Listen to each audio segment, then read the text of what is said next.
noite, pessoal. Nós vamos dar início à nossa atividade pela passagem do 15 de outubro, Dia dos Professores. Vamos fazer aqui no espaço Plínio Arruda Sampaio o debate Educação e Democracia, dentro da nossa série de debates, diálogos da esquerda socialista. Aí eu queria convidar para vir compor a mesa do debate a professora Suzana Gutierrez, representante do CEP, do Rio de Janeiro, professora Rose Cipriano, do CEP de Caxias, professor Pedro Mara, diretor eleito do CEP 210,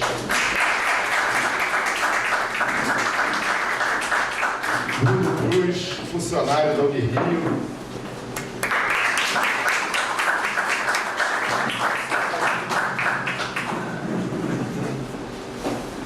bom, pessoal, a gente, quando decidiu fazer essa atividade e compor a mesa com essas companheiras e esses companheiros, o nosso objetivo principal é denunciar a onda de perseguição, de arbitrariedade que vem atingindo os profissionais da educação, dos mais variados níveis e redes de ensino e das mais variadas formas, desde a exoneração, do Bruno, do Rafael e do Marcelo na Unirio, o afastamento do Pedro Mara da direção do CEP 210, a exposição pública da Rose nas redes sociais, como forma de perseguição política, a Suzana, ela está aqui representando o sindicato, que tem uma série de profissionais de educação sofrendo ameaças e perseguição nesse momento. E a Suzana, pelo menos quando era estudante, eu sei que também sofreu perseguição, em função da sua atuação no movimento estudantil da Unirio. Não é novidade, então, a perseguição política na Unirio. Bom, mas, claro que a gente tem episódios, nós fizemos movimento estudantil, movimento na área da educação, todos nós que estamos nessa mesa há muitos anos, mas é nítido que o momento é diferente. Eu acho que hoje a gente não pode ter ilusões. O projeto do capital para o país é um projeto de retirada de direitos, de uma maneira brutal, que evidentemente implica em perseguição às resistências, em perseguição aos movimentos organizados da classe trabalhadora e em criminalização da pobreza de uma maneira geral. A gente não vê apenas a perseguição aos profissionais de educação. A gente viu no último período o aumento da repressão às manifestações. Nós temos hoje nossos homenageados também, são pessoas que sofreram perseguição em outros momentos, como o Felipe Proença, o Pedro Guilherme, a Rebeca, que foram presos às vésperas da Copa do Mundo, a Mônica Lima, que sofreu uma agressão brutal da Guarda Municipal, quer dizer, a repressão às manifestações de uma maneira geral, aos movimentos sociais de uma maneira geral. E a gente vê o crescimento da criminalização, da militarização, com mudanças mudanças na estrutura da segurança pública, tanto na esfera federal como na municipal. Na esfera federal, com a banalização das operações de garantia da lei e da ordem, como foi utilizado contra as manifestações em Brasília no início do ano. O Rio de Janeiro é um estado sob intervenção militar. Nós temos uma operação de garantia da lei e da ordem assinada pelo Michel Temer, assinada até agora, até o final desse ano, mas por razões burocráticas, porque o governo já anunciou que a operação vai até dezembro de 2018. A gente tem agora essa lógica que está tomando conta do país, da segurança pública municipal, que é a defesa de que as guardas municipais passem a se constituir em polícias municipais, né? Inclusive, hoje mesmo eu comecei o dia bem cedo debatendo no Bom Dia Rio, né, com o vereador que defende o armamento letal para a Guarda Municipal, vai colocar em votação no ano que vem. Ele estava anunciando que o prefeito Crivella mudou de ideia e que vai apoiar, né, porque esse ano a base do governo ajudou a derrotar o armamento letal para a Guarda Municipal, que esse vereador propôs. Você estava comemorando, anunciando que no ano que vem ele vai ter apoio da base do governo para aprovar o armamento letal para a Guarda Municipal. Bom, mas eu acho que dentro de todo esse contexto, a gente tem uma atenção especial das forças da reação em relação aos profissionais de educação. Não é à toa que hoje, né, o movimento que aglutina os setores mais reacionários, né, a extrema-direita da nossa sociedade, né, em torno, vamos dizer assim, do ataque, da perseguição organizada contra um segmento, né, ele se manifesta no Escola Sem Partido, né, uma perseguição organizada aos profissionais de educação, né, com o objetivo de estabelecer um ambiente de terror, de medo, de censura dentro das escolas, né? Num contexto em que as classes dominantes e que a burguesia ataca brutalmente os direitos, né? É evidente que a gente vai ver acompanhado disso, né, esse tipo de ação reacionária, né? E o foco nos profissionais de educação, eu acho que só demonstra a importância dos profissionais de educação, né, para ajudar a construir a crítica da nossa população ao sistema político, social e econômico em que nós vivemos, né? Não é à toa isso, né? São educadores, né? Educadores certamente têm grandes contribuições a dar para a formulação das críticas, né? Então não é à toa que os educadores são o principal foco dos reacionários e dos conservadores. Bom, então a gente vai abrir para a fala de abertura dos presentes aqui na mesa, mais ou menos em torno de 10 minutos para cada um. Depois a gente abre para o plenário e no final a gente encerra com as homenagens, a entrega de moções, né, de solidariedade, de congratulações à luta e à resistência de vocês. Então, em primeiro lugar, Suzana Policial. Boa noite a todas e todos. Primeiro, agradecer o convite em nome do Sindicato Estadual dos Profissionais de Educação. Nós vamos partir de um consenso que todo mundo aqui vai ter da educação, né? A educação por si só, por essência, é um espaço de libertação, é um espaço de democracia. Mas aí é que entra, acho que o grande tema que a gente vivencia hoje. Vamos ter leituras diferentes de mundo também, leituras diferentes da conjuntura, mas um fato é verdade, a gente vive num sistema de democracia burguesa, né? O sistema democrático que a gente vive hoje em dia é o sistema democrático que permite que o Caveirão entre dentro da comunidade que eu trabalho e faça o que faz com os nossos alunos. É o sistema que permite que a gente vá fazer uma manifestação e que a gente apanhe da polícia. Isso está dentro do jogo democrático da burguesia, né? E eu acho que esse é o primeiro ponto que a gente tem que partir, e eu sei que vai ter polêmica nisso, nós vamos ter diferenças. Quando alguém pontua que vivemos num momento de ditadura ou num momento de fascismo, né? Para mim não, para mim isso significa uma democracia burguesa. Não é a democracia operária que a gente sonha, não é a democracia da sociedade que a gente sonha. E aí eu acho que nesse aspecto começam alguns problemas. A gente vive hoje num momento em que, obviamente, é um acirramento das lutas, né? No momento de retirada de direitos, no momento de muitos ataques, é natural que a classe trabalhadora reaja. E a cada reação que a classe trabalhadora tem estabelecido nesse último período, né, os ataques têm sido maiores. A Escola Sem Partido é um projeto que existe desde 2004. Eu estou na rede municipal de ensino desde 99, portanto, em 2004 eu já era professora da rede municipal há algum tempo. E esse projeto ficou parado durante muito tempo. No último período, com o ascenso novamente do movimento estudantil, inclusive com as ocupações estudantis, esse projeto volta com muita força. Algumas pessoas da categoria, inclusive, perguntavam sobre esse projeto porque não conheciam a existência dele até 2 ou 3 anos atrás. Quando ele já existia, já tinham essas formulações. Então a gente vive agora num momento em que com né? O governo vai reagir, obviamente. E para nós sobra o quê? Sobra a necessidade de lutar cada vez mais e de lutar a cada reação e a cada ataque que o governo faça. Eu lembro que algum tempo atrás nós tivemos uma desocupação muito violenta, todo mundo deve lembrar, foi no Pinheirinho, né? Nós ainda não estávamos no governo Temer.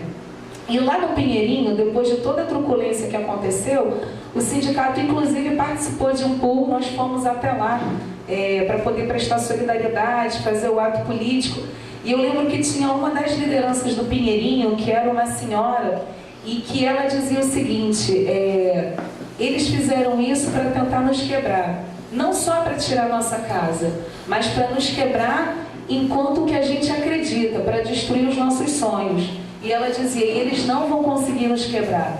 Que eu acho que esse também é um dos elementos que a gente tem que compreender. As perseguições últimas que vêm acontecendo a profissionais, e aqui a gente, hoje em dia no Rio, né, citamos algum, Pedro, a Rose, mas hoje no Rio a gente também tem o caso de uma companheira que está sendo perseguida porque colocou um cartaz na sua escola convocando uma paralisação.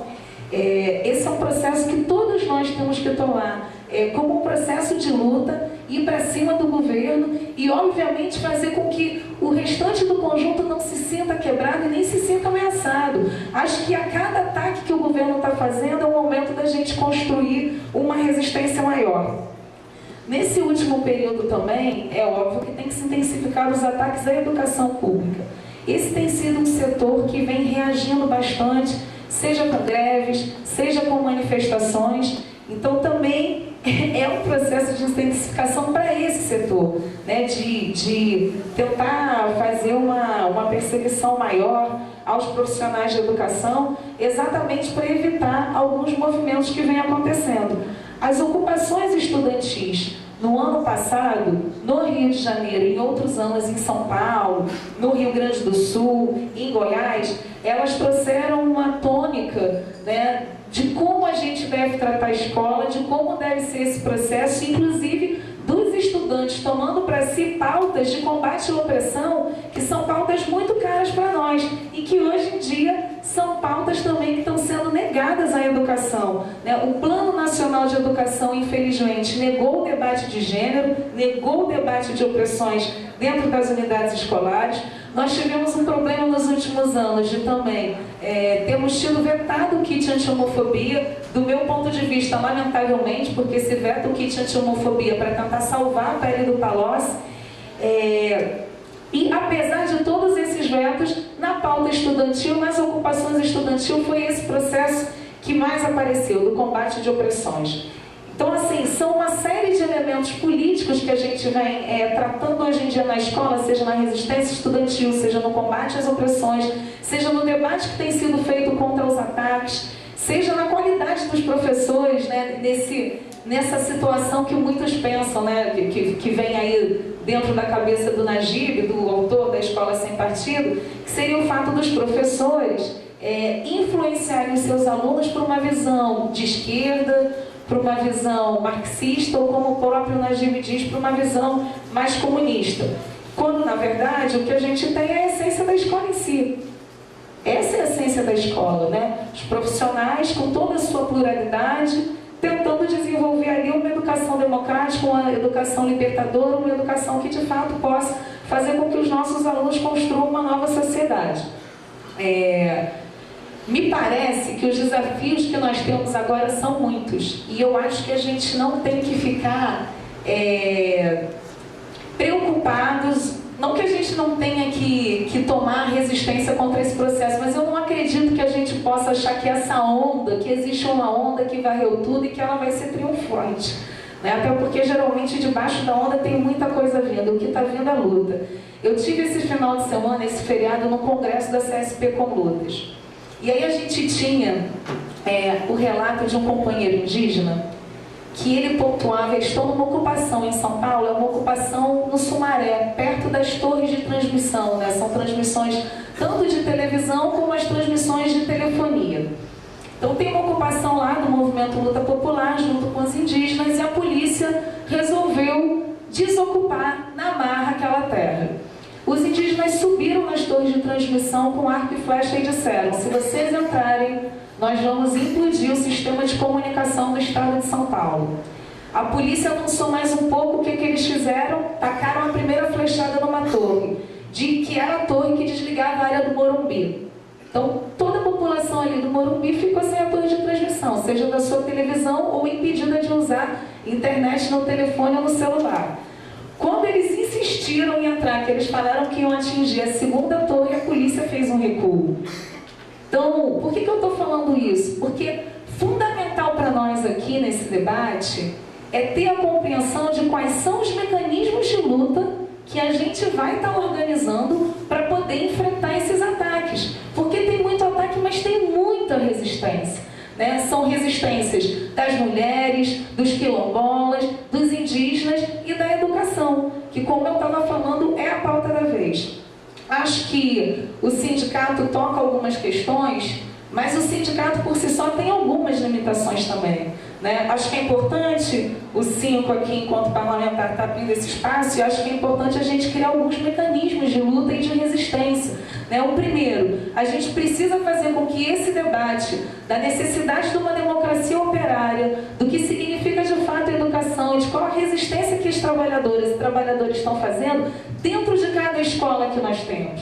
Né? Isso é fundamental. As denúncias sobre a violência que vem acontecendo, sobre os ataques, nós conversávamos agora antes de iniciar a mesa, o quanto tem sido importante, o quanto tem sido uma defesa denunciar, expor toda essa situação de criminalização que a gente vem sofrendo. Né?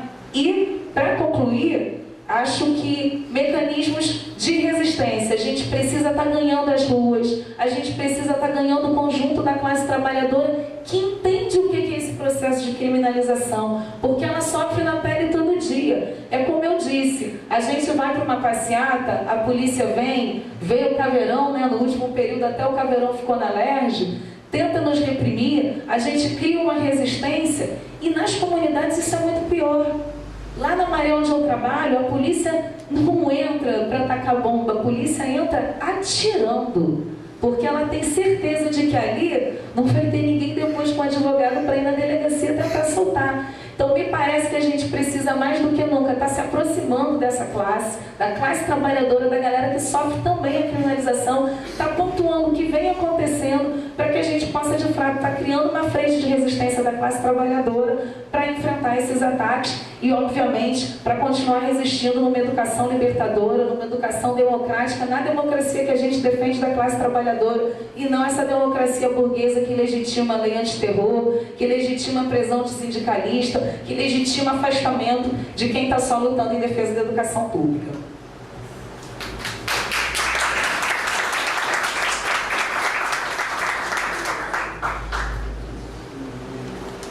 Bom, pessoal, então agora vamos escutar a companheira Rosa Cipriano. A Daniela está marcando.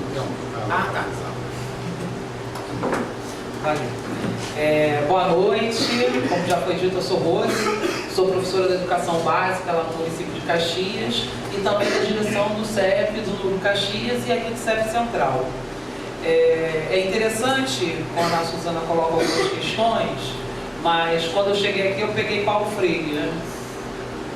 E aí a gente está acompanhando tudo que tem acontecido com relação ao patrono da educação brasileira, né? Que é um movimento para que ele perca esse título. E aí eu fiquei pensando, o que aconteceu de março de 2015 até hoje? E aí, para quem não lembra de março de 2015, foi um dos primeiros momentos onde nós vimos as faixas dizendo basta de Paulo Freire, chega de doutrinação marxista. E nesse período, o que a gente teve? A gente teve golpe, teve escola sem partido, teve redução da maioridade penal, teve a reforma do ensino médio, teve a lei antiterrorismo, uma série de ações que vão atingir diretamente o movimento dos profissionais de educação e os movimentos da educação.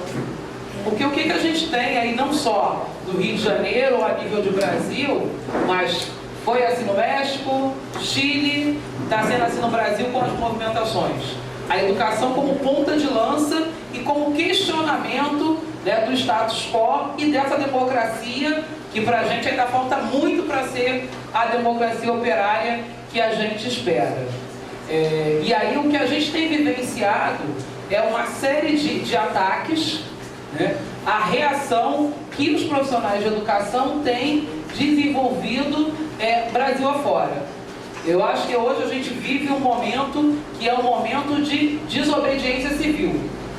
E a educação tem protagonizado essa ação, né? Haja visto o que a gente vivenciou em 2016, que foram verdadeiras guerras campais na Alerj, né? A Alerj sendo cercada. Haja visto o que a gente vivenciou em 2013 com a greve da rede municipal. Nós tivemos a Câmara dos Vereadores cercada. E haja visto o que a gente tem vivenciado a nível dos municípios, né? Nós, em Duque de Caxias, no último período, tivemos que fazer uma ocupação da Câmara de Vereadores. Por quê? E aí primeiro começa o ataque à instituição em si, né? Nós tivemos, por conta do governo municipal, suspensão do repasse de forma autoritária. Nós tivemos uma votação que aconteceu a revelia de qualquer processo de diálogo ou de consulta com os profissionais, e uma ocupação que gerou não só um ataque à entidade, e aí, como foi dito aqui, as figuras dessa entidade. No caso, a minha figura, e aí a gente tem o Facebook, né? As mídias sociais sendo utilizadas, inclusive, para esse ataque. E aí, o que a gente vivencia no município? Concretamente, nós temos uma Câmara Municipal de grande parte de milicianos, né? Nós ouvimos, durante a nossa ocupação, ameaças do tipo: se fosse na rua, eu resolvia com um tiro na cara. Esse foi um tipo de ameaça, fora a turbulência mesmo, né, do contato físico, do desgaste físico que se teve com essa mobilização no município de Duque de Caxias. Mas o que isso reflete nesse processo de democracia que nós temos? Nós normalmente dizemos educação e democracia são irmãs ou co-irmãs, né? São dois termos indissociáveis. Só que eu acho que hoje, mais do que isso está em jogo. Tanto o processo democrático da sociedade, como o processo democrático no interior das escolas, no interior da educação. É isso que a gente tem vivenciado, né? O que a gente tem dito: se Michelangelo, né, e outros artistas hoje fossem vivos, imagine o que seria. Se Marx fosse vivo hoje, imagine o que nós viveríamos nessa sociedade que a gente está enfrentando hoje a nível do Brasil. Então, o que a gente tem percebido é uma resistência que parte do campo educacional e que, com certeza, acaba sendo um dos setores mais massacrados que a gente tem na sociedade brasileira hoje. Eu acho que Paulo Freire, o ataque que Paulo Freire sofre, é um reflexo disso, né? Porque questionou essa democracia, pensou uma educação que pensasse a libertação do indivíduo diante dessa sociedade que a gente está vivendo. E aí o que a gente percebe é que hoje os profissionais de educação e a educação sofrem uma criminalização desde a turbulência da polícia até a ação dos governos. Porque o que a gente tem? A gente tem professores que têm sido retirados dos seus locais de trabalho, né? Professores que têm sido criminalizados por estarem expondo as suas opiniões ou mesmo tratando das suas ações coletivas enquanto categoria. Então, acho que hoje está em jogo não só esse processo democrático, como também a questão da democracia no interior das escolas. E aí nós sabemos que o nosso sistema educacional, ele sempre foi um sistema segregador, né, que durante muito tempo segregou mulheres, segregou negros, índios, e hoje parece que nós estamos voltando ao túnel do tempo com esse cerceamento que a gente tem observado ao longo do processo educacional. Então, acho que o importante é a gente perceber o quanto a educação, e aí não sozinha, é claro, precisa dar uma resposta ao que a gente vem vivenciando no interior das escolas. E como movimento sindical, o que a gente precisa pensar, né, o que o movimento sindical se propõe hoje. Porque acho que o movimento sindical, conforme está organizado, ele não vai dar conta das demandas que nós temos enquanto sociedade. Então essa luta ela é muito maior que a luta corporativa. Ela precisa estar nos movimentos sociais, ela precisa estar na escola, ela precisa estar na igreja, ela precisa estar em outros espaços para que a gente possa discutir a educação e o processo, não diria democrático, mas muito pelo contrário, pouco democrático que a gente tem vivido a nível de Brasil.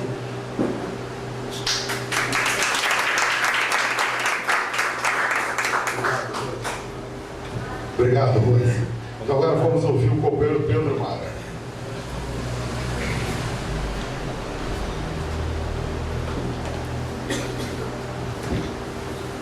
Dá para ouvir aí atrás? Dá para ouvir? Gente, vamos lá. Boa tarde, já quase boa noite.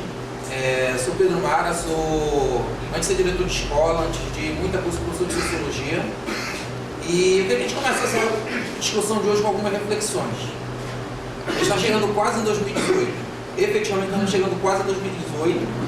E daqui a um mês exatamente, vai completar 2 anos que nós no Rio de Janeiro não sabemos em quantas prestações ou se vamos receber nossos salários. Então, para 2 anos, uma luta muito grande contra um ajuste fiscal bárbaro, pesado, brutal, que joga contra a crise sobre a costa da classe trabalhadora. É por isso que a gente faz essa discussão também no marco do que tem sido o governo do Estado na educação da classe trabalhadora. Como segregou boa parte da luta, diminuindo ativos da educação que estariam recebendo, contra o restante funcionário público que não poderia receber Fundeb e, portanto, não tem seus salários pagos. E isso é muito pedagógico para o governo, porque o governo coloca sobre as pessoas hoje um terror para aplicar o seu projeto. Coloca sobre as pessoas hoje um projeto de terror para aplicar o seu projeto de ajuste. Porque em algum momento vão ter que regularizar o salário. Em algum momento isso vai ter que acontecer. Mas isso é importante hoje para que as pessoas lembrem que pode ser que o salário volte a atrasar e que as pessoas voltem ao seu estado de barbárie. Aposentado hoje está se matando porque não está recebendo. Pessoas estão morrendo de depressão, pessoas não têm hoje mais como pagar suas dívidas. Nesse marco todo, a gente vem de uma luta muito grande aqui no Rio. E é uma luta que não é só no Rio de Janeiro, é uma luta que é nacional. Porque se tenta passar um rolo compressor sobre a classe trabalhadora do Estado do Rio de Janeiro, sobre os servidores do Rio de Janeiro, e que se passa aqui haverá um efeito cascata e um efeito dominó sobre o resto do Brasil. Há 2 anos quase nós seguramos uma conta de um ajuste que é muito brutal. Fizemos ano passado uma das maiores greves da história da educação do Rio de Janeiro. Fizemos uma greve que durou quase 5 meses, uma greve que foi colorida por uma grande primavera estudantil. Os alunos com bastante coragem começaram a ocupar as escolas, começaram a dizer que elas queriam e lutavam pelas escolas mais democráticas.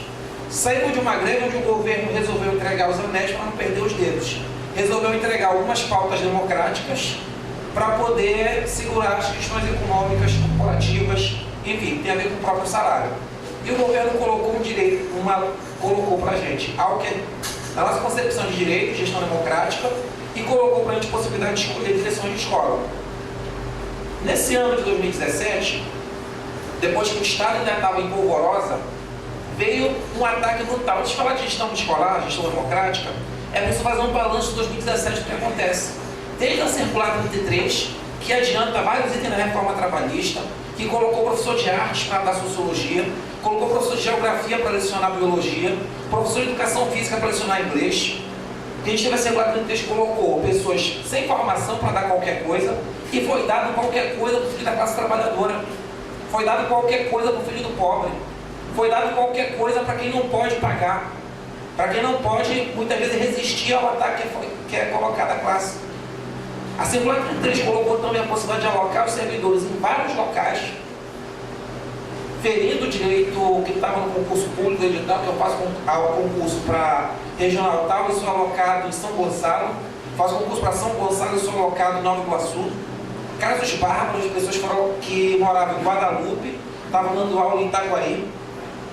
Pessoas que moravam em Niterói, estavam tendo que dar aula em Seropédica. São esses fatos reais hoje que nós estamos falando. Depois de muita luta e mobilização, o secretário foi à LERJ, Ele ficou um pouco chateado com o que a gente disse, nós se fosse país sério, ele seria de lá preso, que fechar a escola é crime. Vimos várias escolas sendo fechadas. Esse é o retrato hoje da educação do Rio de Janeiro. Milhares não, algumas dezenas de escolas foram fechadas, centenas de turmas e turnos e milhares de alunos foram colocados para fora. E eu falo de milhares mesmo.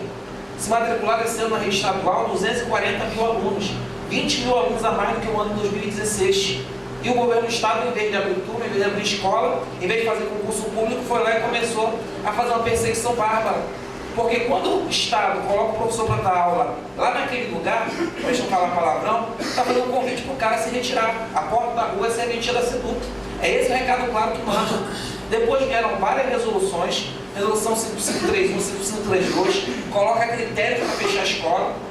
Temos a possibilidade de começar 2018 com várias escolas sendo fechadas, mas também no meio de tudo isso a gente viu a terra arrasada florescer alguns germes de esperança. Batalhamos para poder garantir o nosso direito, que foi conquistado na greve, que foi o direito de eleger diretores. Então, fizemos eleições para direções em várias escolas e conseguimos hoje organizar, pelo meu cálculo, posso estar errado, pode ser um pouco mais, nós temos 26 escolas hoje que são oposição à Secretaria de Educação.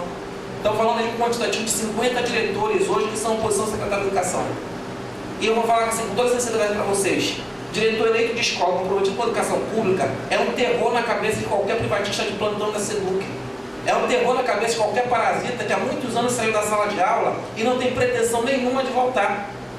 É esse o grande terror, porque a gente pode fazer um planejamento uma escola muito melhor. Porque a gente pode estreitar a relação da escola com a comunidade e ganhar a comunidade com outro projeto. Alterar a correlação de forças, mostrando para a comunidade, olha só, quem está deixando seu filho sem professor é o governo do Estado. Esse governo do Estado que diz que somos nós que prejudicamos a educação, porque a gente faz greve, tem que explicar quem vai dar reposição para o aluno que não teve professor o ano todo. A Suzana está aqui, respondeu uma sindicância que, antes de entrar no mérito da discussão, a diretora mandou um documento. O professor caluniava a instituição porque diz que tem turmas com muitos alunos, mas nós temos turma de sexto ano só com 53 alunos. Nós temos turma de primeiro ano que só tem aula 2 vezes na semana e mandou isso em documento para a SEDUC. Eu perguntei assim, ela está falando isso, quem responde sindicância sou eu? Pergunta sensata a se fazer. No meio disso tudo a gente viu começar a florescer esperança e vimos também muitos ataques. Estamos hoje constituindo um fórum e eu acho que a gente tem que começar a pensar o que fazer com essas escolas. Falo isso porque sou diretor do CEP 210. Sou diretor, mas a caneta que assinalar é uma caneta nossa. Tem que ser uma caneta do CEP, do lutador de educação. Temos que fazer várias questões burocráticas pela escola, mas mandamos para a SEDUC o planejamento para aumentar as turmas da escola. Não vamos ser responsáveis de abrir 10 turmas a mais, porque pode ser que não tenha aluno. Mas mandamos um aumento de 4 turmas a mais para garantir que o professor da escola não vai sobrar, que vai garantir turmas que não vão ser superlotadas. Eu falo isso todos os dias que aqui se trata do treta de aluno do 6º, 7º ano. Eu digo, olha só galera, o Estado já quer convidar vocês todo dia a sair da escola, porque vai dar errado uma turma de 6º ano com 62 alunos, desculpa, 52 alunos.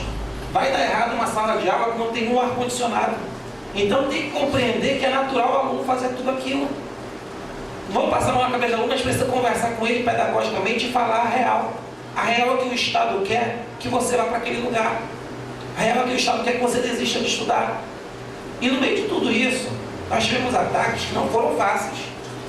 Faz 4 meses quase que eu estou apanhando na mídia muitas vezes. E aí a gente teve o que exatamente? Depois de muitos enfrentamentos com a SEDUC, enfrentamentos mais diversos, no dia 8 de julho, 9 de julho, saiu uma denúncia na imprensa do deputado Flávio Bolsonaro, dizendo que, pedindo a minha cassação, tanta gente para ele pedir a cassação, tem o Pezão, tem o Pisciani, tem o Temer, tem tanta gente para ele pedir, tem o Crivella, ele foi e pediu a minha, alegando uma suposta apologia à maconha. Usou todo o discurso moral que envolve e sustenta os fascistas de plantão que se organizam no Escola Sem Partido, apresentou uma denúncia para o Ministério Público para a SEDUC, e a SEDUC imediatamente abre uma sindicância. A sindicância que a SEDUC abre vai em tese, deveria em tese investigar a apologia e surgem mais outras demandas a resolver. Aí a comissão de sindicância começa a investigar minha conduta durante o processo eleitoral, porque a ex-diretora-geral me acusou de ter humilhado e de respeitado, me acusou. surgiu uma denúncia de que eu não cumpri a resolução da SEDUC, sobretudo em relação ao lançamento de nota no Conexão, e isso não é um ataque somente ao professor por A ou B, é um ataque a toda a posição histórica que o CEP tem. Se o CEP amanhã resolver que a gente vai lançar nota, eu posso lançar. Mas enquanto a posição do CEP for que a gente vai boicotar o Conexão, essa vai ser a minha posição. A gente subiu a rampa daquele CIEP com um prestígio imenso do computador da educação. E nós não vamos descer essa rampa capturados pela SEDUC ou envergonhando a classe trabalhadora. Nós vamos descer essa rampa sabendo que a gente fez de tudo para batalhar pela educação pública do Estado do Rio de Janeiro. Faz uma sindicância para investigar efetivamente se eu cumpri ou não cumpri resoluções e para investigar a apologia. A sindicância tinha 3 frentes de investigação. Em todas as frentes de investigações eu fui inocentado. Eu não desrespeitei a diretora, não humilhei, não me subordinei. Eu não deixei de cumprir a resolução da SEDUC, em que para eles dizerem que não lançar nota no Conexão não seria um grande problema, porque eles sabem que isso não pode se sustentar, porque eles sabem que teria que exonerar aí pelo menos uns 10 mil professores da rede estadual que não lançam nota no Conexão. E também conclui que nunca houve apologia à maconha. Isso depois de um linchamento moral e público que durou semanas e semanas e semanas. Agradecer o apoio que a gente teve do CEP, agradecer o apoio dos mandatos do pessoal, agradecer o apoio de diversos lutadores que tiveram por aí afora. Mas para ir concluindo, no meio disso tudo a SEDUC investigou e eu não fui condenado em nada, a não ser no fato de que eu era desrespeitoso em relação à instituição. Seguem a sindicância, nós temos 10 dias para apresentar a defesa, amanhã, quinta-feira, o Ítalo vai me entregar o documento para a gente protocolar, e propõe uma suspensão de 30 dias, que é a suspensão sem salário, que é a suspensão de todas as funções diretivas da sala de aula, e o processo está seguindo. Ou seja, concluiu que não tinha nada de problema, mas tinha um problema que era criticar a SEDUC. Se tenta impor novamente uma mordaça dos lutadores e que tenha grande capacidade de intimidar, a capacidade de constranger. E eu acho que a gente tem que estar lutando e batalhando para a gente poder defender cada lutador e cada concepção de educação e democracia que a gente sempre defendeu no sindicato, nos fóruns de luta, porque não é um ataque só ao professor Pedro Mário ou à professora Flavinha, é um ataque a toda a categoria. O processo está seguindo, o Ministério Público, com sensatez, resolveu arquivar o processo em relação à apologia e não havia mais nenhum processo no Ministério Público. Conclusão, o Ministério Público inocenta e aquele grande secretário, Wagner Victor, condena. Essa é a nossa relação de hoje. Eu acho que a gente precisa seguir batalhando, a gente não pode efetivamente desistir, dar um passo atrás, tem que ir para cima da SEDUC, tem que organizar melhor lutas para 2018. O ano não acabou, os ataques são grandes, mas sobretudo a nossa resistência é maior ainda, tá ok? Grande abraço.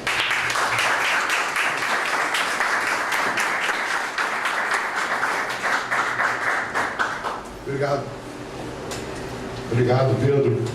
Olha, antes de passar a palavra para o Bruno, só queria anunciar a presença do nosso companheiro Babá, agradecer a nosso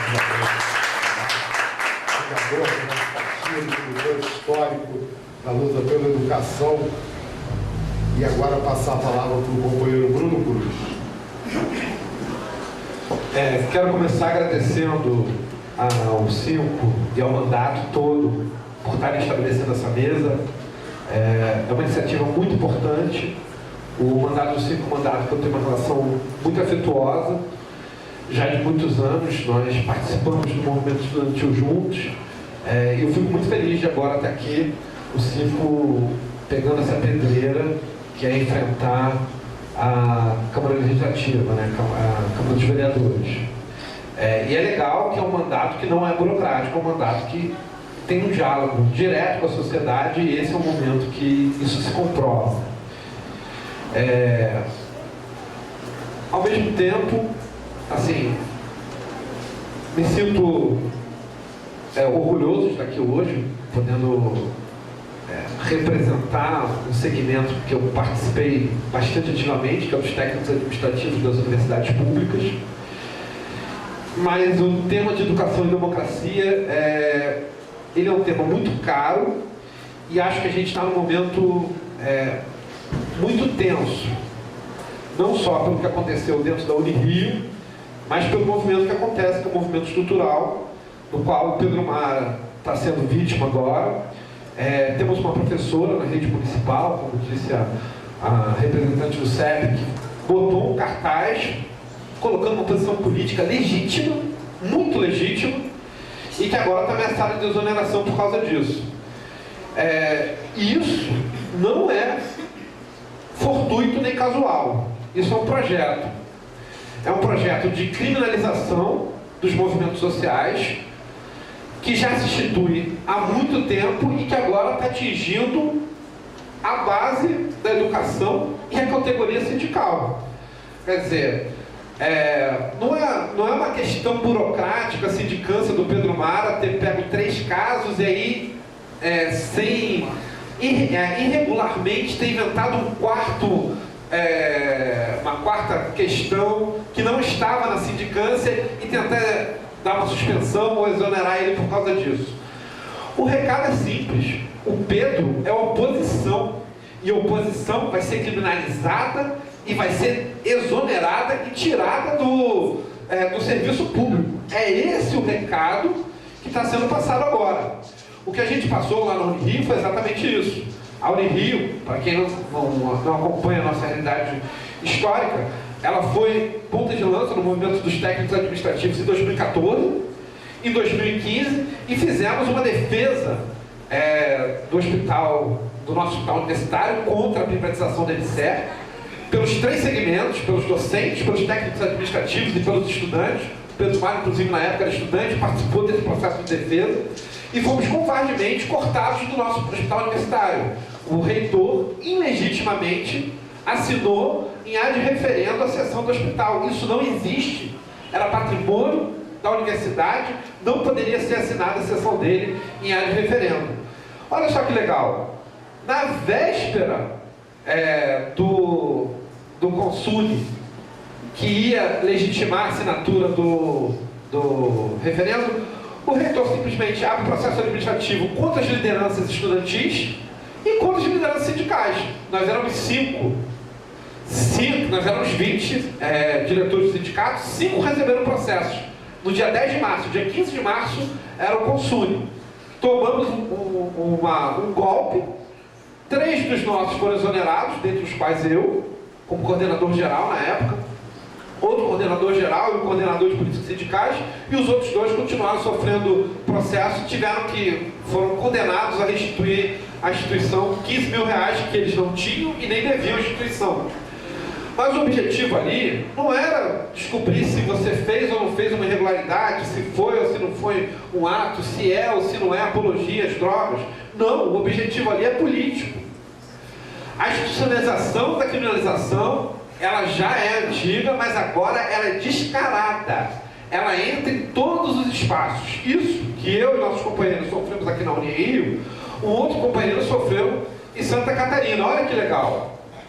Lá ele conseguiu reverter. E o reitor foi vítima do processo que ele mesmo instituiu. Porque enquanto ele fez a guerra institucional, criminalizante, para conseguir vencer do sindicato lá, a oposição a ele na reitoria resolveu criminalizar ele e abriu um processo contra ele. A gente aguenta aqui, o Pedro está aguentando, a professora municipal, que não foi citado o nome, eu vou respeitar, mas é a professora Flávia, está sofrendo uma pressão, eu estou sofrendo uma pressão muito grande psicológica. Os meus 2 companheiros que foram exonerados junto comigo estão numa situação bem difícil, mas o reitor da UFSC não aguentou a pressão, se suicidou. Eu lamento muito por ele, tenho uma compaixão humana que eu não consigo deixar de ter, porque eu sei que ele está numa situação extremamente fragilizada, ele foi barbaramente atacado, independente das questões políticas que ele defendia lá, mas ele não conseguiu segurar o tranco. Nós vamos sofrer isso, temos que estar preparados para isso. O Pedro é um companheiro assim, de longa data, tem um preparo grande para isso, mas nós temos que nos preparar para isso, porque vários de nós vão sofrer esse tipo de pressão, vão ser excluídos de suas categorias injustamente, vão ser perseguidos injustamente, e a gente precisa ter uma organização nossa, dos sindicatos, dos movimentos sociais, para dar aparato para essa galera segurar essa onda. E a gente tem um desafio aí pela frente, que é superar as nossas diferenças sindicais, que são burocráticas. Mas, por exemplo, a luta do Pedro, da Flávia e a nossa, da Fazubra, é a mesma. A gente tinha que montar um fórum comum de luta. Isso é o básico para nós. Nós estamos sofrendo o mesmo tipo de ataque, temos que resistir juntos. Porque se a gente não fizer isso, a gente sofre o risco de tomar o ouro aí. Pelo menos nessas fases iniciais, os primeiros que vão cair. Tenho certeza que o movimento vai aprender rápido, porque eles aprendem rápido, mas nós somos mais rápidos que eles. A gente vai conseguir dar a volta por cima e a gente vai se preparar para o trampo. E claro, nós estamos sofrendo isso, tanto os sindicatos quanto os professores, porque eles querem passar um projeto neoliberal que acaba com o Estado. Aquela defesa que a gente fez da Constituição de 88, que parte de nós achava que ela ainda estava retrógrada, que aquela Constituição tinha que ter tido avanços, aquela Constituição agora está sendo rasgada. Já foi pelo FHC, continua sendo depois do FHC, verdade seja dita, não parou de ser rasgada, e agora querem acabar com o básico, que é saúde e educação pública. Não é à toa que a gente está tomando essa porrada. E claro, quem organiza a resistência eles vão tentar decapitar primeiro. Eu tenho uma preocupação muito grande com os meus companheiros, comigo também, claro, pela situação que a gente passou. Tem uma preocupação maior ainda com os técnicos administrativos que não foram exonerados na Unirio, porque a situação lá deles agora é muito ruim.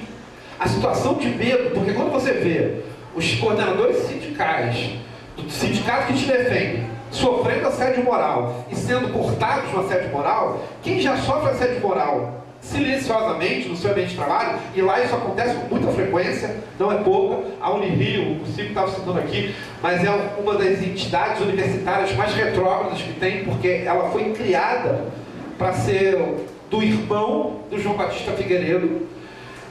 Foi uma universidade criada para ser dos generais, então ela tem essa característica, né, de ser, quando querem fazer alguma coisa de ponta de lança, é lá que experimentam primeiro. E a gente fazia piada que lá,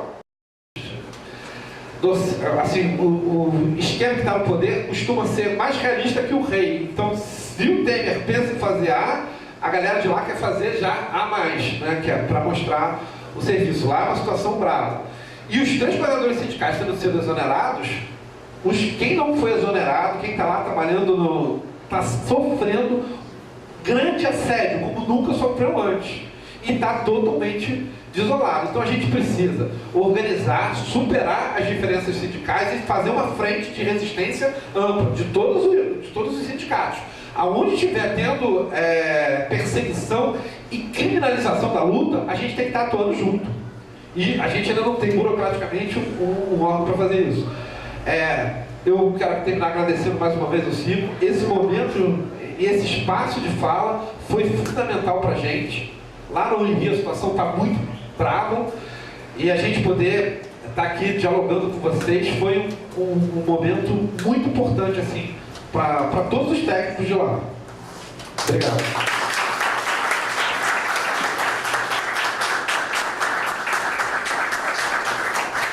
Obrigado, Bruno.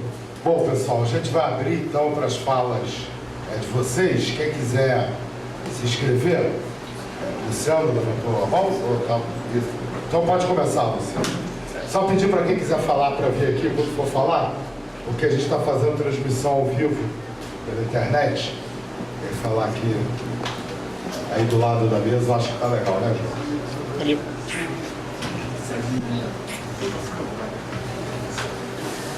Bom, boa noite a todas e todos.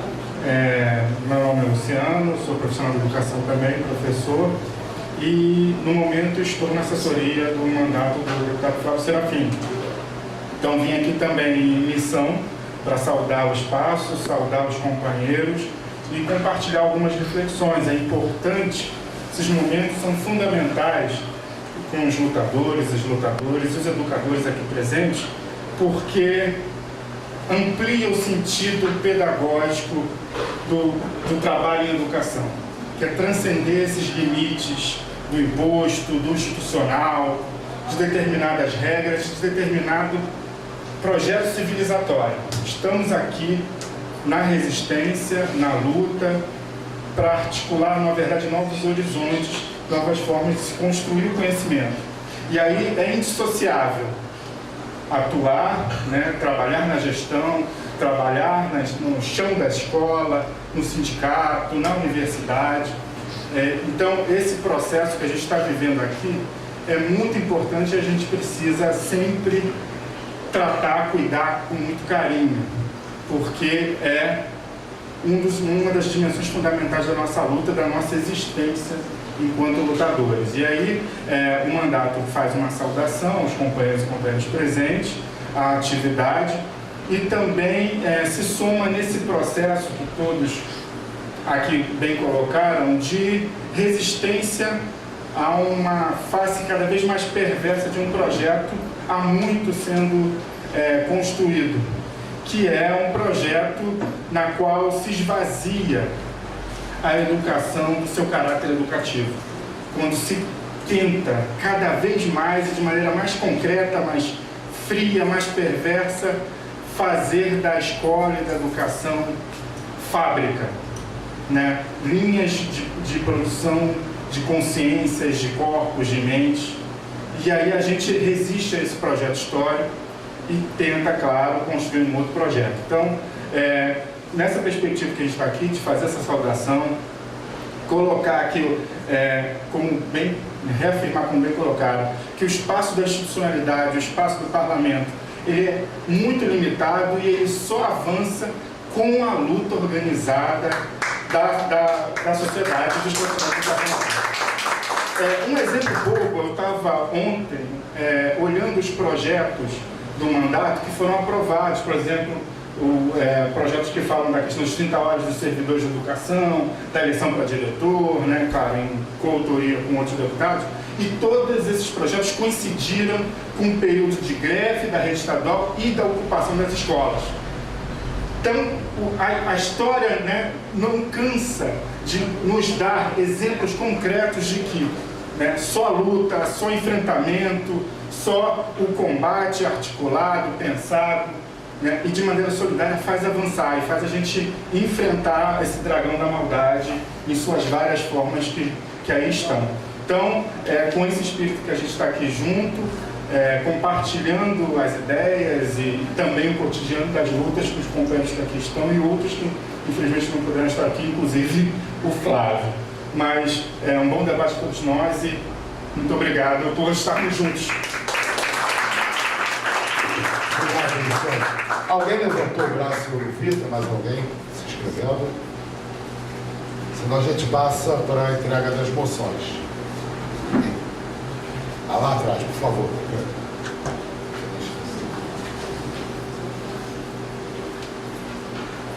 2 minutinhos. Tá? Também é rápido. Boa noite à mesa, boa noite à plateia, todos e todas. O que acontece é que nós estamos vendo o recrudescimento da repressão, que para eles nós somos os subversivos, eles não nos veem como povo, não nos veem como a ideia contrária, eles nos veem como a pedra no sapato, o alfinete que não deixa que eles ganhem mais dinheiro, como na música do Cazuza, transformar a nossa educação, perdão, na palavra, no puteiro, porque assim se ganha mais dinheiro. Então nós vamos ser realmente reprimidos, porque é o planejamento e é a ordem. Nas últimas manifestações do PSOL, nos últimos atos do partido na rua, se via ônibus da polícia com os policiais perfeitamente paramentados da repressão, mas ainda era a PM normal, a PM de base. Agora está se vendo que, como a gente começou a identificar os números de viatura, os nomes dos coletes, eles mandaram as tropas, aquelas tropas de elite, que eles chamam todo de preto, sem nome, de máscara, balaclava, para não ser identificado, não mandam mais. Então essa tropa, ela não vai a lugar nenhum sem ordem expressa do governador. Que o governador, como o atual governador, o ex-governador em exercício e o atual presidente, está vendendo tudo pelo cargo, porque ele já não tem mais sustentáculo moral, ele está pelo sustentáculo financeiro, está colocando dinheiro por baixo. Então, essa denúncia, esse ato que transparece na mídia, que aparece, que reproduz o ano de 2013, agora em 2017, na denúncia que as reformas estão sendo, na realidade, retrocessos sociais, no desnudar da propaganda oficial pela realidade, pela fala, pela internet, pela gravação ao vivo, é que tanto os incomoda, porque vai lhes perturbar eleitoralmente, como perturbou na eleição para prefeito agora, que grupos que antes tinham menos visibilidade emergiram eleitoralmente, tiveram um desempenho eleitoral melhor, e isso causa esse tipo de jogo sujo, esse tipo de perseguição, como o companheiro Mara está sofrendo, e piores, como o companheiro Freixo também tem sofrido, como a companheira Thalíria recentemente sofreu, né? Perfeito. Recentemente sofreu como se a Thalíria fosse omissa na luta pela mulher. Muito pelo contrário, ela não é, mas outras facções, né, do centro, da esquerda mais próxima ao centro, mais próxima à direita, estão se agregando a esse governador, estão vendo essa oportunidade de uma espécie de chacate, na verdade, de drenar mais do Estado, drenar recursos, drenar cargos, drenar negociatas. Então, vão nos vender, porque nós estamos do lado mais extremo, nós estamos do lado mais honesto, do lado menos comprometido.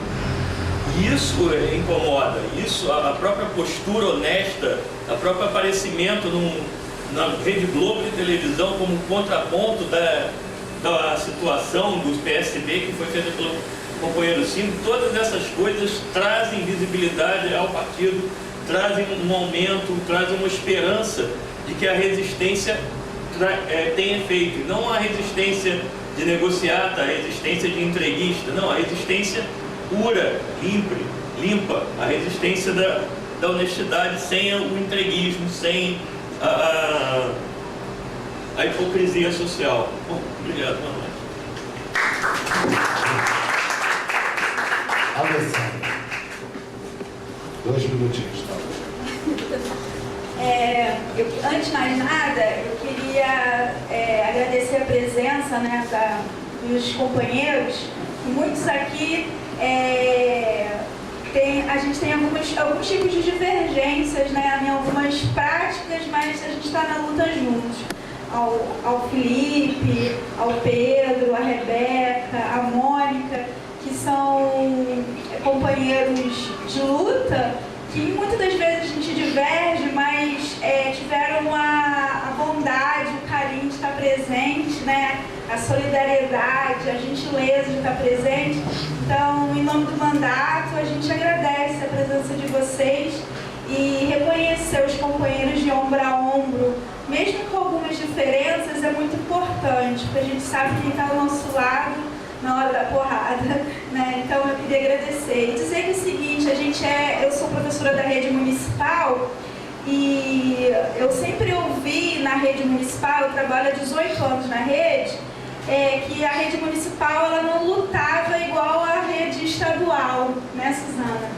E que não se via como uma classe trabalhadora, uma cultura política, uma cultura de silenciamento muito difícil na rede esses anos todos, e que foi rompido em 2013, quando a gente fez aquela greve histórica, sem precedentes, né? Nem a gente esperava que aquilo ia ser daquele tamanho que foi. A gente prolongou as jornadas de junho, né, até praticamente outubro, novembro na nossa luta. A gente deu uma cara que faltava, isso é minha crítica, às vezes meio confusa, né, naquelas jornadas, né, vários cartazes de vários tipos, e a gente focou na questão da educação. Então, assim, o que a Flávia está sofrendo hoje é que ela está mostrando para o Estado, que no caso é o município, que a nossa categoria modificou, que nós não somos mais as tias, né, que trabalhávamos só no meio período para comprar as nossas coisinhas. Que a gente se vê agora como mulheres, a maioria mulheres, né, uma rede muito feminina, né, que ainda tem esse recorte de gênero que também dificulta muito. Somos mulheres, né, e homens que nós vemos como trabalhadores, proletários, né, e que estamos na luta. Então, talvez a Flávia seja um símbolo daquela luta lá de 2013, que não vai se calar e a gente não vai mais se calar. Uma vez na rua, a gente vai ficar sempre na rua, né? E é isso. Obrigada por vocês terem vindo, todos os meus queridos colegas. trabalho, né, meus companheiros no chão da escola. E ontem no Facebook estava lá assim, se você visse sua vida, você voltaria atrás, escolheria sua profissão de professor? Eu fiquei pensando assim, confesso que pensei, fiquei pensando. Aí hoje de manhã eu falei, acho que sim, acho que não daria para ser outra coisa não. Obrigada, gente.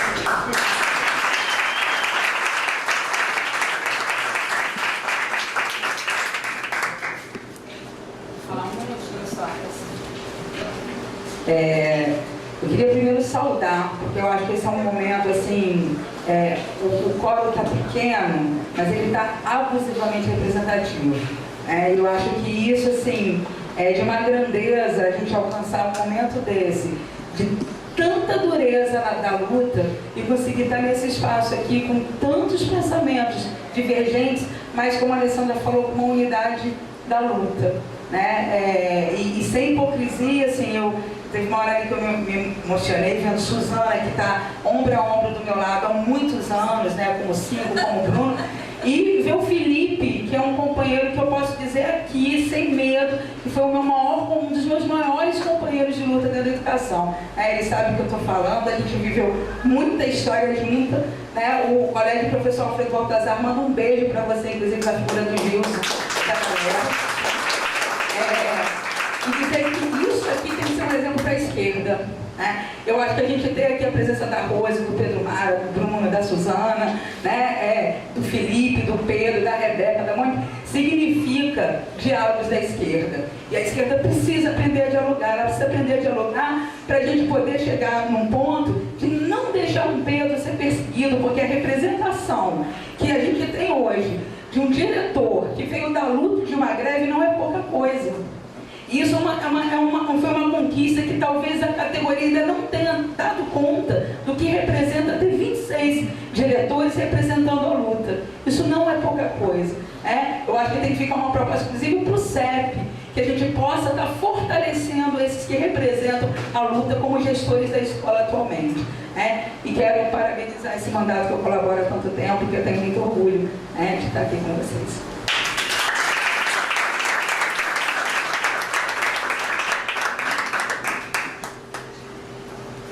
Obrigado, Dani. Então agora eu vou fazer a entrega das moções e conforme eu for chamando para receber as moções, pode... você quer falar? Não, tchau pra ele. Tá dando tchau para ele. Aqui atrás. Tchau, Pancrés. Então, conforme eu for chamando, quem vier receber as moções, fica à vontade para fazer essa saudação, para falar ou para não falar, dependendo da vontade que queira. Eu só queria dizer uma coisa que a Daniela falou na importância, e a Alessandra também, na importância do diálogo entre as diferentes concepções que estão participando desse ato hoje, e quando a gente fala da importância do diálogo da esquerda, aí a gente tem que qualificar, Na verdade, o importante mesmo é o diálogo da esquerda que luta, e não só da esquerda que se autoproclama de esquerda. Essa daí eu acho que o diálogo não é tão importante. E a gente está precisando reforçar esse diálogo, porque foi muito ruim a gente ter vivido a primeira votação da denúncia contra o Michel Temer e a votação da reforma trabalhista sem mobilização. Eu acho que esse foi o pior momento das lutas populares no Brasil nos últimos anos, a gente ter chegado a esse nível de desmobilização. Então a esquerda que quer lutar, que quer enfrentar o Temer, quer defender os direitos dos trabalhadores e das trabalhadoras, precisa fazer isso independente dos que se dizem de esquerda, mas preferem que o Michel Temer sangre até 2018 e às vezes até torcem para que determinadas reformas sejam até aprovadas para que depois, caso vençam eleições, não precisem fazer essas reformas. Então posso até fazer campanhas que são poucas. Então vamos fazer o diálogo da esquerda que quer lutar. Bom, a gente ficou preso aqui atrás. Você quer ajuda aí? Não, só tranquilo. Cuidado aí, Pronto, não derrubei nenhum fio. Então eu queria convidar os companheiros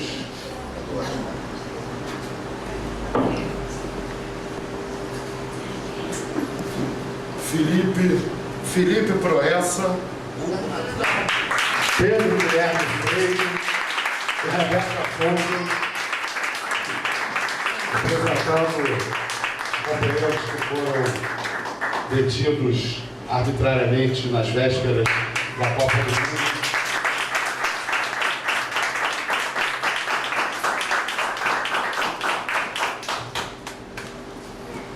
Vou abrir uma delas para ver.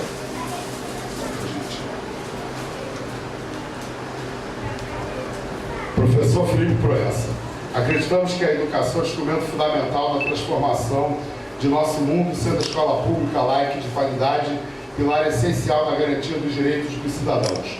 Vivemos uma conjuntura de ameaças aos direitos fundamentais dos trabalhadores, desmontes dos serviços públicos e ameaças àqueles que se mantêm na linha de frente da resistência a essa realidade. Para a manutenção das políticas que reduzem o Estado à meta serviçal do capital nacional e internacional, utiliza-se cada vez mais a repressão política e diminuição da liberdade de expressão e organização dos trabalhadores. O reconhecimento que a educação é capaz de frear o crescimento de uma conjuntura nefasta e repressiva, as forças políticas elegem o ataque à educação pública e suas resistências como foco central. A prática da perseguição ideológica já está em vigor e por isso reconhecemos a luta de organização e de resistência dos que não se rendem.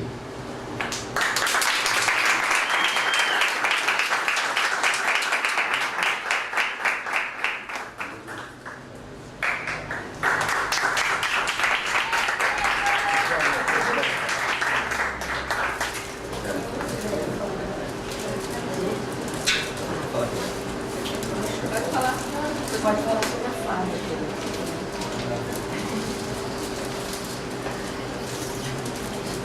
Boa tarde, boa noite, companheiros e companheiras. Primeiro, agradecer ao convite. A gente ficou lisonjeado de ter sido convocado por aqui. Importante que a gente tem uma tradição na esquerda, que é importante que, apesar de todas as divergências, no momento de perseguição política, no momento de criminalização, a gente tem que parar tudo e tem que estar junto. Isso tem que ser um recorte fundamental para todos aqueles que lutam. A gente tem divergência? Tem, mas a gente tem que estar junto.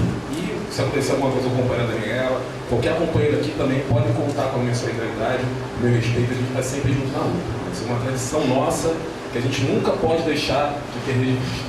E primeiramente, lembrar do companheiro Caio e Fábio, também foram companheiros criminalizados, lembrar da luta pelo Rafael Braga, também que é uma luta muito importante.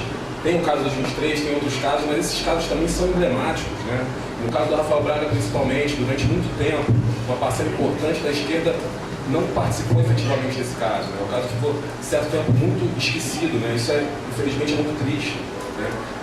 Há pouco tempo que a luta do Rafael Braga foi abraçada por outros setores e está começando a se ampliar, mas é uma luta muito importante. O camarada está em casa, mas ainda está correndo risco de ser criminalizado, de voltar para a cadeia. Outra luta muito importante também, que em alguns momentos ela ficou muito esquecida, são os companheiros Caio e Fábio, que infelizmente naquele acidente trágico com o repórter da Bandeirantes foram criminalizados. Infelizmente uma parcela também dos companheiros e companheiras viraram as costas para esse caso, não deram a devida importância. Às vezes a gente fala muito dos Panteras Negras, da resistência do povo, mas a gente esquece dos companheiros e companheiras que estão resistindo, estão propondo esse enfrentamento aqui na nossa realidade e a gente está virando as costas para isso. Então, liberdade para Caio e Fábio, liberdade para os 23, liberdade para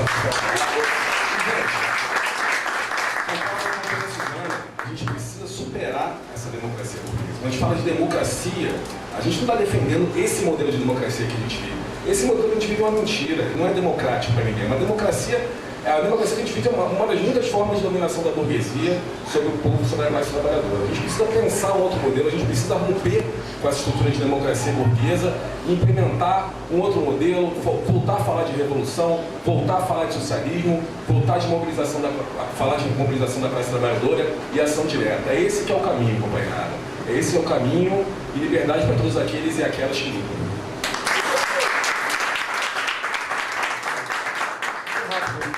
É só complementar a fala do Felipe, que ele citou o Caio, uma fane lá, Caio e Fábio, porque o Ratoli não falou como é que está o processo, eles vão para a júri popular agora, né? E isso há um perigo realmente muito grave, uma tentativa da mídia de jogar um consenso para uma punição que chega até 30 anos, talvez, né, de condenação. E eu estava vendo ontem um programa sobre a ditadura, inclusive com o César Benjamin, que estava falando sobre o tempo dele, que ele foi preso, ele realmente passou 3 anos, parece, na solitária. O Caio e o Fábio, eles passaram 7 meses também na solitária. O Caio e o Fábio, eles tinham direito a apenas uma garrafa de 2 litros em Bangu, foi no mês de fevereiro, para tomar banho, para beber água e para jogar água para limpar a cela. Bom, se isso não for tortura, no calor do Rio de Janeiro, você passar 7 meses com uma garrafa de 2 litros para tudo. E é um caso, se pensar que eu estava na minha escola, você tem um monte de mensagem de zap, né, em relação a essa questão agora do Temer e da unidade com o Lula. E você nunca fala nada em relação a isso, mas o rapaz lá que é do PT, ele ficou falando que todos aqueles que estavam em 2013 na rua influenciados pela Rede Globo contribuíram para o golpe, agora para o Michel Temer. E esse discurso, ele é um discurso que criminaliza todos nós, né, e taca a gente nesse sentido, como se fosse um ano de levante popular de uma greve como a do município, como um movimento de direita, e só faz um setor mais forte, ligado com outro setor que também ajuda para uma criminalização de um... A gente está falando do Caio e Fábio, porque é um caso que vai para julgamento agora, que vai para júri popular, e que se a gente não tiver esse gesto, como está tendo 5 agora, que a gente chamar pessoas de outra visão política, anarquistas, por exemplo, para estarem aqui falando, e isso é um gesto importante se a gente lembrar que a gente está falando dos 100 anos da Revolução Russa e que os anarquistas tiveram participação na Revolução Russa, os anarquistas construíram a Revolução Russa, tiveram ao lado de setores construindo essa Revolução e ao nosso olhar, eles foram perseguidos em determinado momento. Para outros não foram traidores, então foram só, enfim, aquilo que é dito, mas eles são parte dessa história e foram uma parte que não é uma parte insignificante, é uma parte fundamental, né, dentro daquele processo, que vai desde o século XIX, não começou de um dia para o outro. E a gente precisa trazer essas pessoas também para uma campanha política de combate à perseguição. Então, acho que essa questão do Caio e do Fábio é urgente para a gente pensar que a gente realmente supere o marco da questão, não, esses são marginais, esses são bandidos, eles fizeram sei lá o quê, entenda o processo que foi 2013 de resistência, que fala-se tanto como o Ratão falou do caso do direito de autodefesa. O Caio, ele saiu do trabalho, pegou o trem, chegou na central ele estava na luta pelo transporte. Ele tem todos os motivos para se revoltar. A gente questiona as coisas como se deram, mas ele tem todos os motivos do mundo para se revoltar contra aquilo.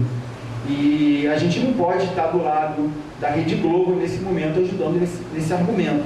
A gente tem que trazer isso. E ele, por exemplo, ele está desempregado. Continua desempregado, o Fábio, ele sofreu tortura também dentro da cadeia. A gente está na solitária, ele apanhou durante 3 meses seguidos. Foram 3 meses seguidos de porradas diárias, foram denunciados no Ministério Público. E agora é outra pessoa do campo independente, também combativo, que tem questões com a política que ele tem da direção, mas nesse consenso se debate da esquerda, que é o caso da Flávia, também está perseguido. Então acho que a gente vai ter que fazer, talvez a proposta foi colocada, de um fórum, ou um campo que a gente possa estar realmente todo mundo nesse processo de defesa nesse momento. E a Flávia, como uma pessoa muito próxima, acho que aí também é um caso emblemático do que está acontecendo agora na rede, né? Então a história me lembra desse caso do Caio e do Fábio como torturados da democracia, né? E vamos entrar nessa luta porque ela está aí, ela vai ser grave, 30 anos, homicídio triplamente qualificado, que é a acusação, tá? Obrigado.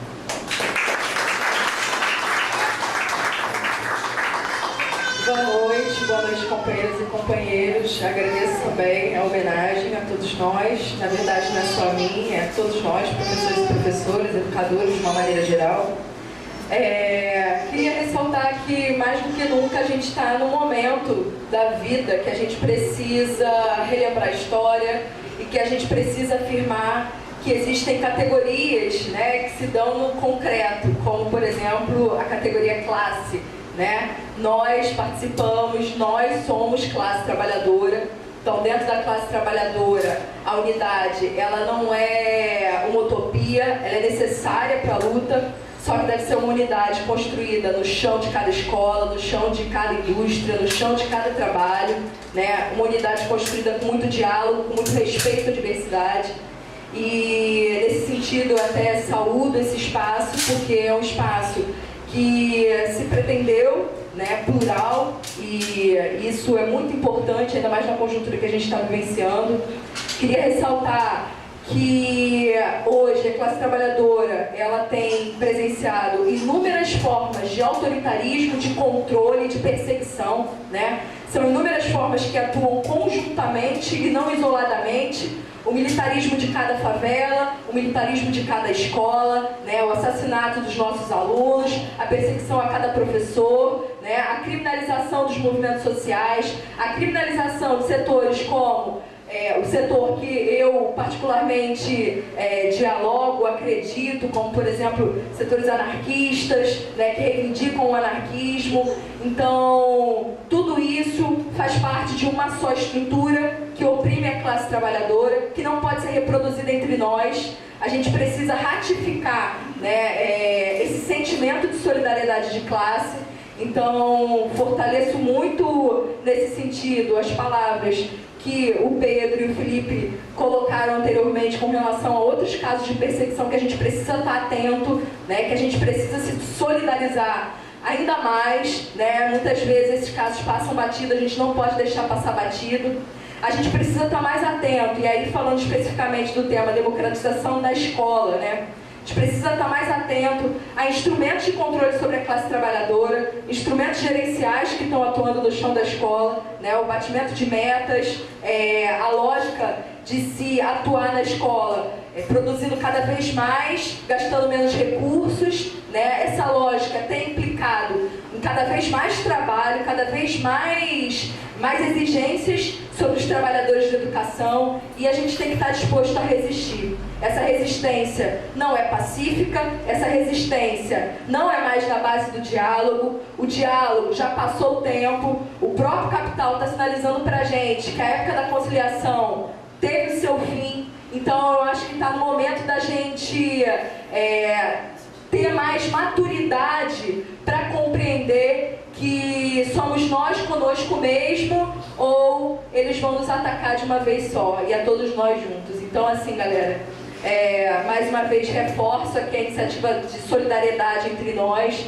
Espero que essa solidariedade se dê na prática, se dê na luta, se dê no cotidiano do sindicato e das escolas. Muito obrigada. Obrigado, companheiras e companheiros. Eu queria chamar agora a professora Mônica Lima para receber a sua atenção.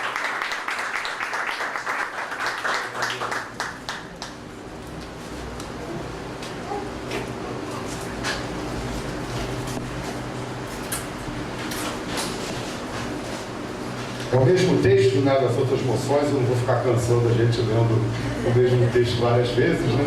Passar a palavra para a Mônica. Eu queria então agradecer, né, os companheiros, as companheiras, né, de trabalho, de classe, aos 5 e todos os irmãos que estão aqui, né? Só queria pontuar que eu sou indígena, né? E o ser indígena anterior, né, a ser anarquista ou não. Eu costumo dizer até que os anarquistas são indígenas, né? Então, e para mim, né, a luta se dá, tanto que a verdadeira escola para mim são as ocupações, né? Foram as ocupações. E são as ocupações que nós estamos acostumados a vivenciar o tempo todo. na ação, na vivência, na prática. Para quem não sabe, a aldeia Maracanã continua ocupada. Quem puder, faça-nos uma visita, né? Já quebramos o chão todo, estamos reflorestando a região, já existem várias ocas, né? Lá no nosso território ancestral, porque a gente lidar com a terra é isso, né? A terra devolve aquilo que a gente planta, né? É um outro olhar, né? Por isso eu fiz questão de pontuar aqui, né, que eu sou indígena, né? Tem toda essa ligação com a cosmologia, com o universo.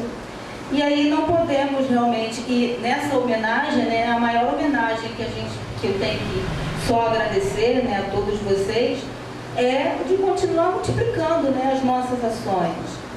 E aí lembrar, né, os companheiros, né, que uma das primeiras perseguições que eu comecei a sofrer foi justamente, né, quando os companheiros estavam presos e que a gente estava fazendo manifestações e ocupações e vigílias, né, em frente ao presídio. E aí, né, os caras se deram conta, né, a polícia se deu conta de que eu era professora das escolas prisionais e que eu não poderia continuar fazendo meu trabalho de base lá dentro. E aí fui afastada e durante 3 anos a mordaça ficou na minha boca, sem dar aula, né? Eu comecei a dar aula no final do ano passado, né? Que eu comecei a ver alunos novamente. Mas é muito bom também a gente ver que o nosso trabalho de base funciona. E funciona por quê? Porque mesmo com a gente a mordaça na boca, né, o nosso trabalho não para. Por quê? Porque os nossos alunos continuam a fazer o nosso trabalho. Dentro ou fora do presídio, na UERJ, seja onde for, na Universidade Indígena Aldeia Maracanã. Então, meus amigos, é muito bom nós estarmos aqui todos juntos, sim, tá? É muito bom e a gente precisa repetir isso e construir esse espaço de verdade. Não só contra as perseguições, mas se a gente se organizar para a luta realmente, porque o momento pede. Nós estamos sendo massacrados, infelizmente, e a luta é para a gente se manter inteiro, né? Internamente também. E aí ninguém pode ficar para trás.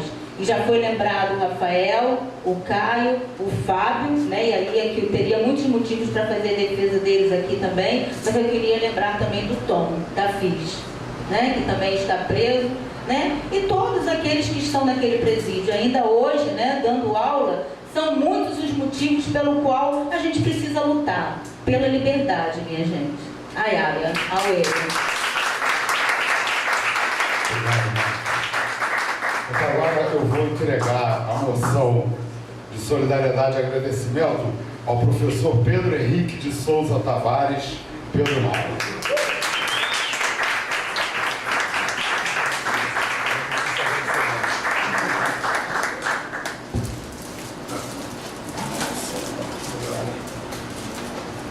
Gente, olha... Alô?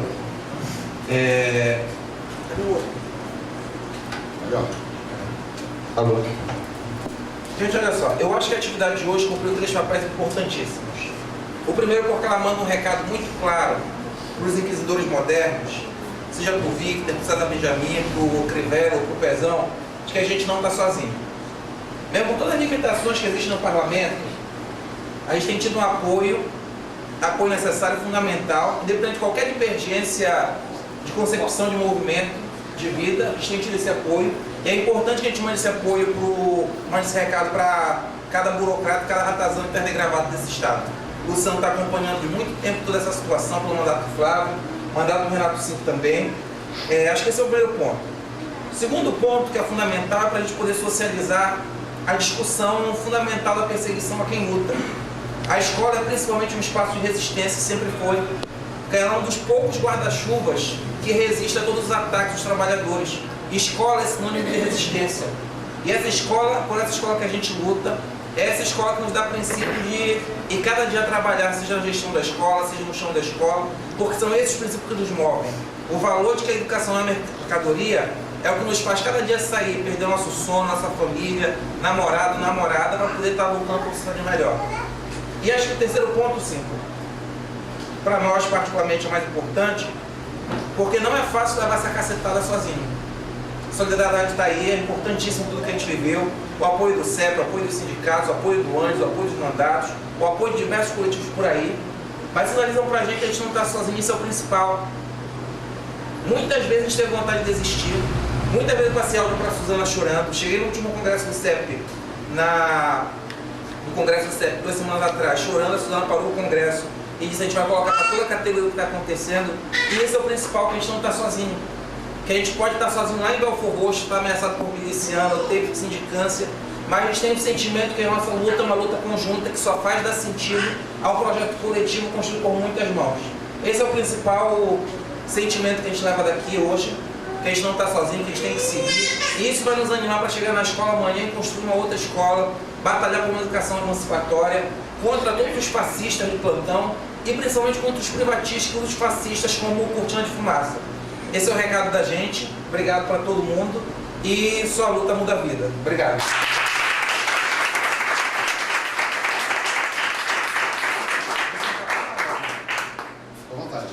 Obrigado, Pedro. Vocês repararam que ele falou dos burocratas de terno e gravata. Eu não me incomodei, porque eu estou de blazer e sem gravata.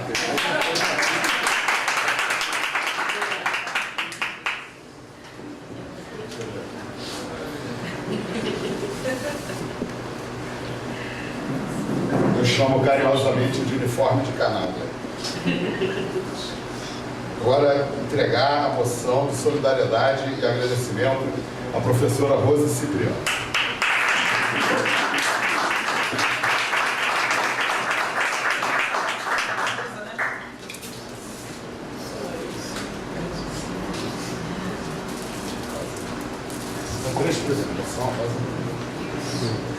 Eu acho que começar agradecendo, né, o 5 pelo convite, o mandato, mas acho que é principalmente saudar a todas e todos que estão aqui hoje, nesse momento, mas que estão no seu cotidiano. Porque o que a gente vê? Quando eu vejo a companheira ali, é uma realidade que a gente está fazendo a defesa do que a gente acredita com os nossos corpos. Não só com as nossas mentes, mas com os nossos corpos. E isso é fundamental, né? Porque hoje a resistência está se dando nesse sentido. E aí a gente não pode perder a perspectiva de sujeitos históricos que nós somos. Porque se a gente pensar o período do golpe de 64 e as pessoas que fizeram a resistência e que hoje também são as nossas referências, com certeza nós seremos sujeitos históricos que futuramente estaremos colocados como aqueles que fizeram a resistência a tudo que está aí. Então acho que esse espaço ele é fundamental. Foi dito aqui, eu acho que não é demais reforçar a diversidade desse momento e o respiro, né, de alívio. E aí eu posso dizer isso com toda tranquilidade, porque muitos de nós militamos no CEP e às vezes temos poucas oportunidades como essa que a gente está tendo aqui. Então eu quero saudar e dizer que eu estou muito feliz com esse momento de estar ombro a ombro, mas não só para enfrentar a porrada da polícia, mas para estar saudando, né, esse momento que para mim foi muito importante. Então agradecer aí o convite e saudar todas e todas nesse momento.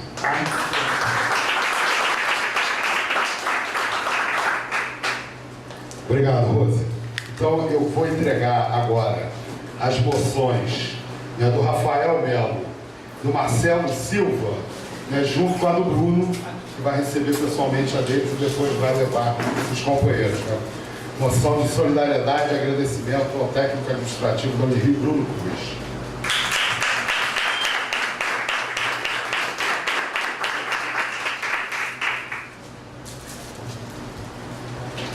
Eu quero aproveitar, quero agradecer mais uma vez ao mandato do 5, não só por esse espaço que está sendo criado hoje aqui, mas por toda a militância que tem sido feita do 5.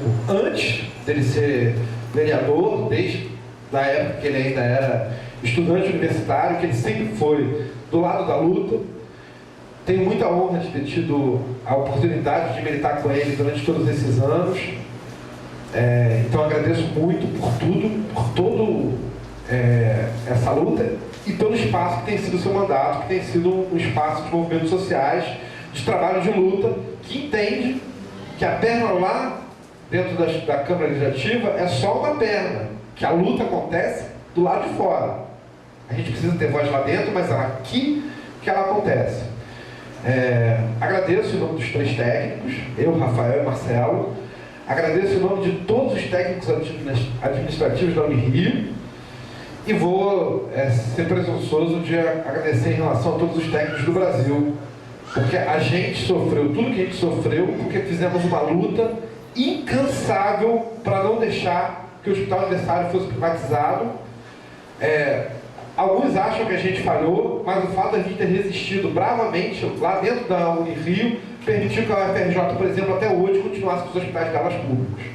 Então, assim, a gente tem muito orgulho do que a gente fez, temos muita coisa para ser feita ainda, e esse espaço tem que ser um espaço que se mantenha plural, se mantenha um espaço de luta, e que o CICO seja a nossa voz dentro da Assembleia como ele é, e que outras vozes também apareçam, mas que ele nunca perca essa característica, que é a característica que eu tenho mais carinho no mandato, que é de entender que ele é uma voz da luta e não uma voz sobre a luta, ou tentar tirar a voz da luta. Na verdade, nós fazemos a luta e ele representa a gente lá dentro. Ele é um dos representantes assim que eu tenho mais simpatia e apego. Tenho outros companheiros do pessoal, e às vezes de outros partidos também, mas ele tem sido incansável em todas as oportunidades em que eu observei o mandato sempre teve esse comportamento.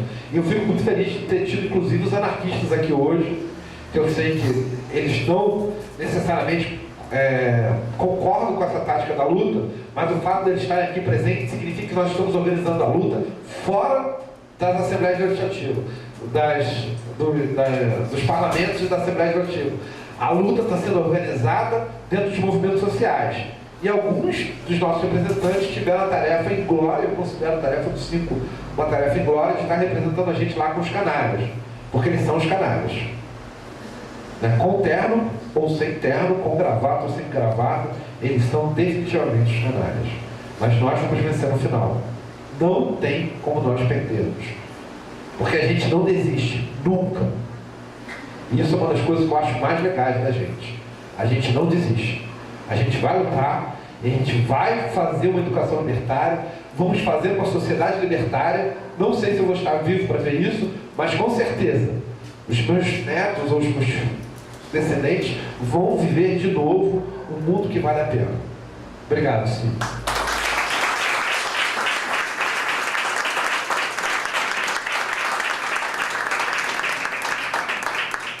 Obrigado, Bruno. Eu espero que você tenha dado uma de Lênin agora, né? Porque lembra da história? 6 meses antes da Revolução, o Lênin falou que a Revolução era para os netos dele, né? Tomara, hein, Bruno? Então, eu queria pedir para a Suzana receber a moção em nome da professora Flávia Rodrigues, para depois ser encaminhada a ela e fazer também a sua saudação. A flor pode ficar para você. Pessoal, também quero saudar, acho que o espaço foi muito importante, mas acho que tem algumas questões que são fundamentais para a gente ter. A primeira, muitos outros ataques virão e muita resistência virá junto com ela. Se alguém aqui acha que criminalizando vai quebrar algum desses militantes, alguma dessas mulheres, alguma dessas lutadoras ou desses lutadores, a nossa resposta tem que ser que eles estão tremendamente equivocados.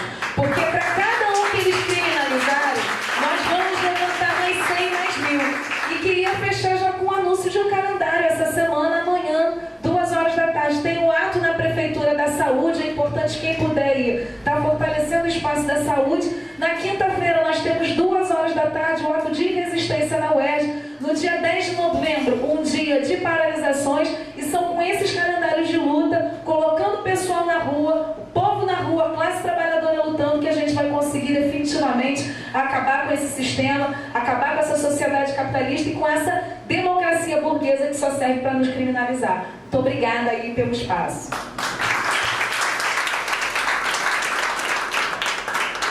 Bom, pessoal, eu só queria agradecer a presença de todas e todos. E sobre a pluralidade presente aqui hoje, né, eu acho que a gente tem sempre que lembrar que o nosso objetivo estratégico, ele é a libertação da humanidade a partir da superação da luta de classes e da eliminação do Estado. as táticas, né, que a gente desenvolve ao longo da história podem nos aproximar ou nos afastar, né? Mas o objetivo de acabar com as diferenças de classe e acabar com qualquer tipo de Estado, né, que oprima as pessoas, que essa é a natureza do Estado no entendimento de todos nós, eu acho que nos une, né? Não tenho nenhuma dúvida que mesmo estando atuando no parlamento, eu não estou lá acreditando que a transformação será pela via parlamentar. Eu só acho que é importante ocupar todos os espaços na luta pela destruição desse Estado e pela construção de uma sociedade que não precise de Estado. Obrigado a todos e todas.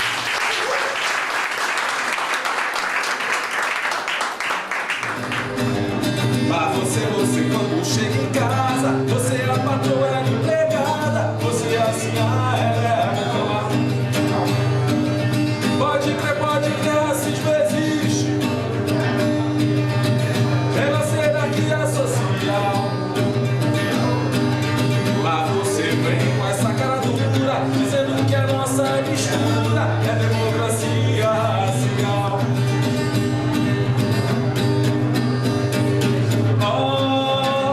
Seu doutor, o racismo não acabou, só mudou de adereço. O senhor tem era na chiba, hoje é no terno na gravata, mas existe um povo.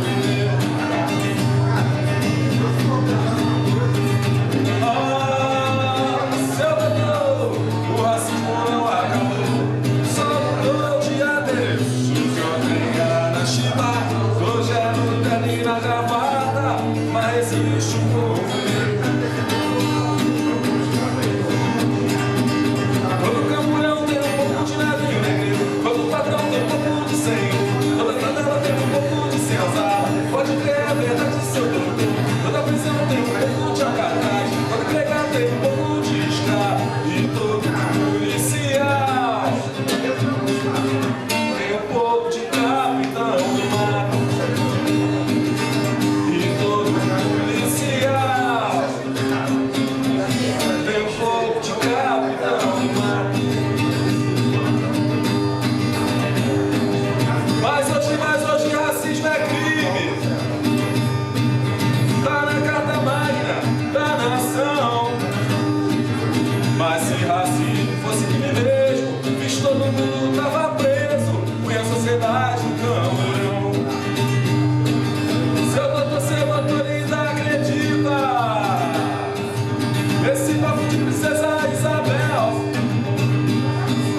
Veja só quando o sangue contra a luta, e é seu doutor que força tudo, da abolição não caiu do céu, tá no que não veio, não tá no papel. Seu doutor, o racismo não acabou, só mudou de adereço. O senhor tem era na chiva, hoje é no terno e na gravata, mas existe um povo meu.